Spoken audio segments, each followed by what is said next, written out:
Hey guys, Kurt from Time Machine Transport. So this is part two of a two-part video on the air switches. So I had to wait for my parts guy to come out because I was pretty confused on the schematics he had provided me.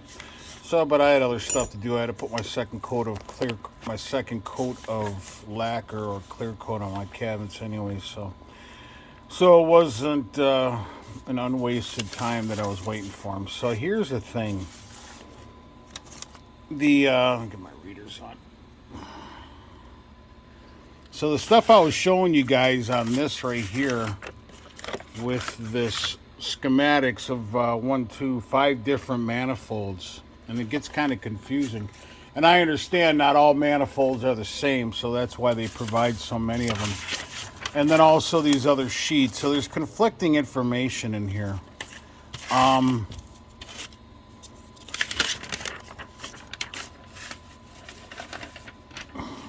see.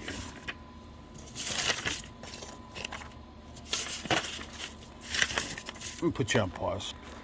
All right, this is where I was confused. So this number 1 and number 2 switch, you can see that the number 2 goes into this bottom port right here, right? Well, that's number 2.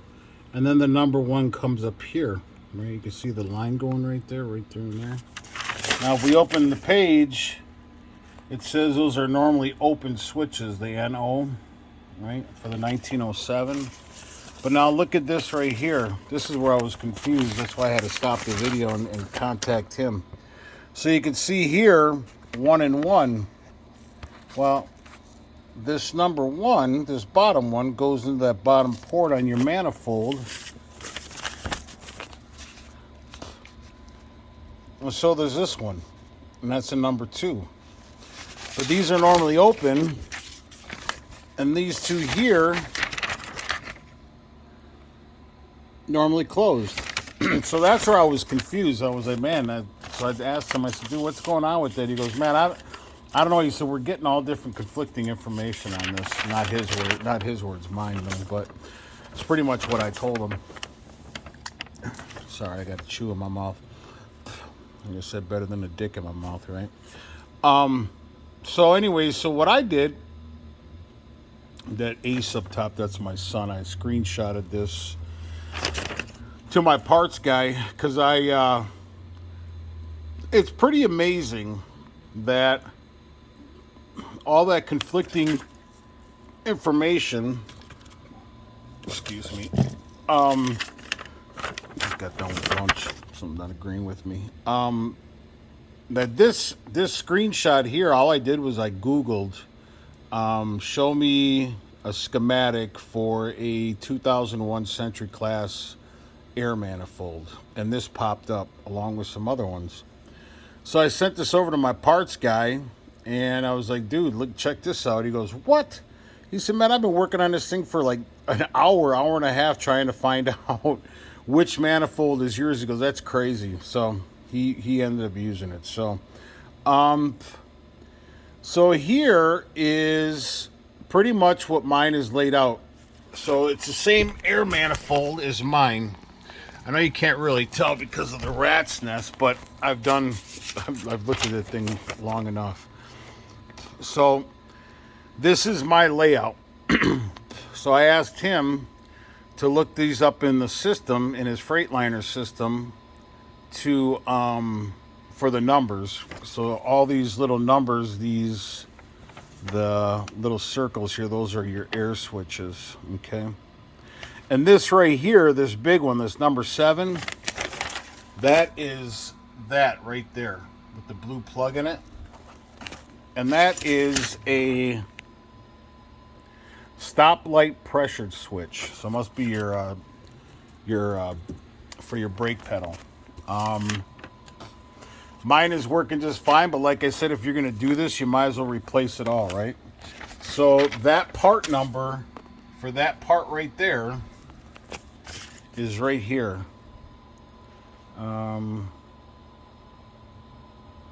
That's what I have for the part number. I don't know which one it is. M11 14-DO4 maybe. Anyways, that is this switch. And there's the number on it. All right. And then he brought me out some more air switches. So I have to change a few things because I already put in this one. Let's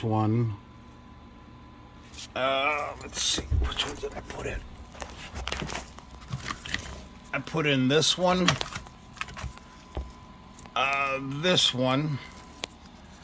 this one down here, and then that side one with the brass fitting. So I put in 5. Oh yeah, and then that one. So 5 of them I put in. So I gotta change. I gotta look. I'm gonna put you guys on pause because I gotta remove, I think, these 2 closed ones, the number 4 and the number 6. Yeah, the number 4 and the number 6 I believe I have to change because I put open in those and they're supposed to be closed. But because I went off of these 2 right here that are the 1907s, yep, 1907s, and they're normally open. So I have to switch those, and again, apologize for that, but this is my first time ever doing this, and even the Freightliner parts guy had a problem with it. So I'm going to put you on pause, and then I'm going to change those out.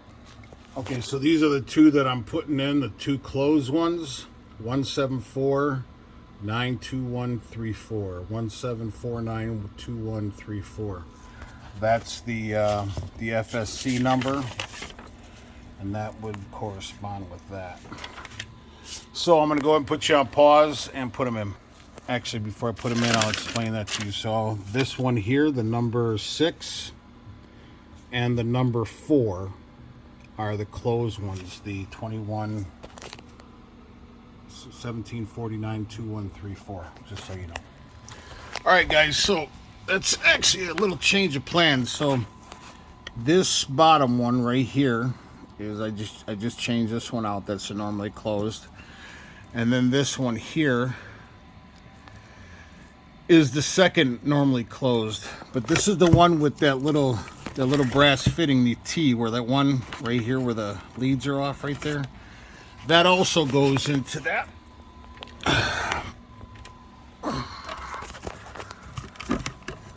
So that's a better look at it.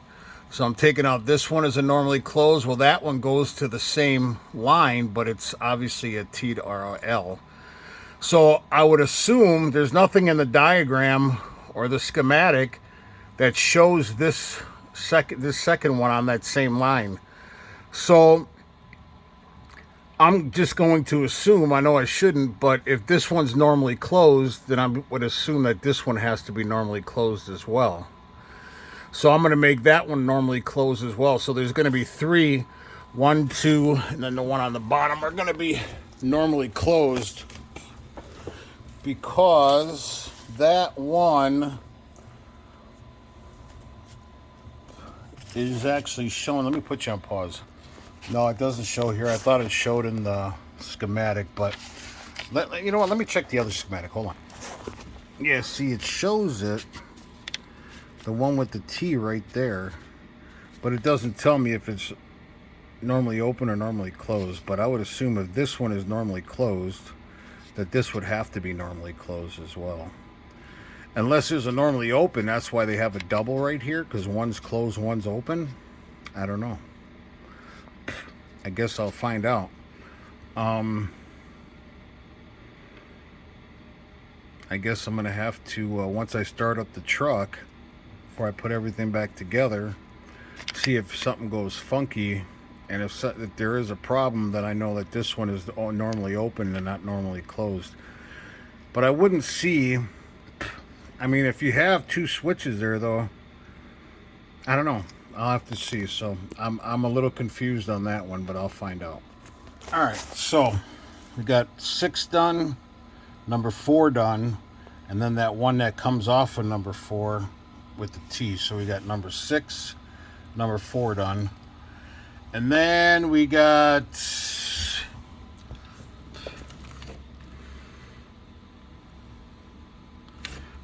we have, got 6. Sorry, I keep getting off the page. 6, 4, and then we got the number 2 done. Yep. So 2 is done, 4 is done, 6 is done. Now we have to do the cruise control, which is number 3. Yep. So that's a number 3 right there, and that's an open switch, normally open. So that's going to be right here. That one right there. No. Sorry, the one inside this one right here. That one right there where my finger's touching this one. So that's the number 3. I'm going to go ahead and put you on pause, and that is normally open. All right, so number 3 is done. So now we got 2, 3, 4, 6. Now I'm going to do 5, which is open. I'll put you on pause. All right, guys, that one's in. All right, so we got 2, 3, 4, 5, 6 in. Now we just got to do number 1, and then the stoplight pressure switch. I don't know how that looks like. It might be a quick release in there. So let me go ahead and that's going to be the top one right here, the number 1. So I'm going to go ahead and take it out, put it in. That's what she said. All right, guys, that one's in. So I got all the air switches done. Now this stoplight or brake, whatever it's called, the stoplight pressure switch, just basically just a plug. And I think it's just a quick connect from the air manifold. I think you just got to take a screwdriver and get behind there. So I got to do that with 2 hands. All right, guys. Yeah, what you got to do is you got to get behind it and push it in, and then push the screwdriver against that ring, and then pull the switch. So this is what the old one looks like. So the new one's the same thing. So I'm just going to pop it right in. I'll get back to you. All right, looks like it's all done. All the switches are done.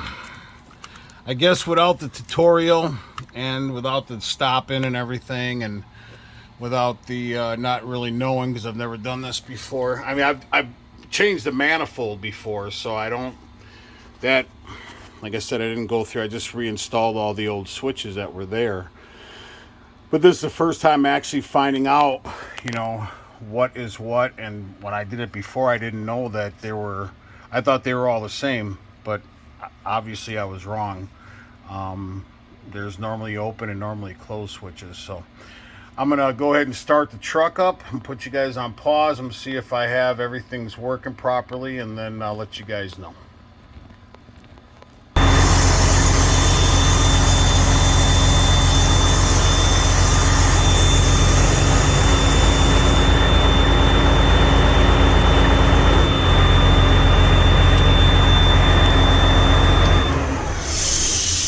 All right, guys.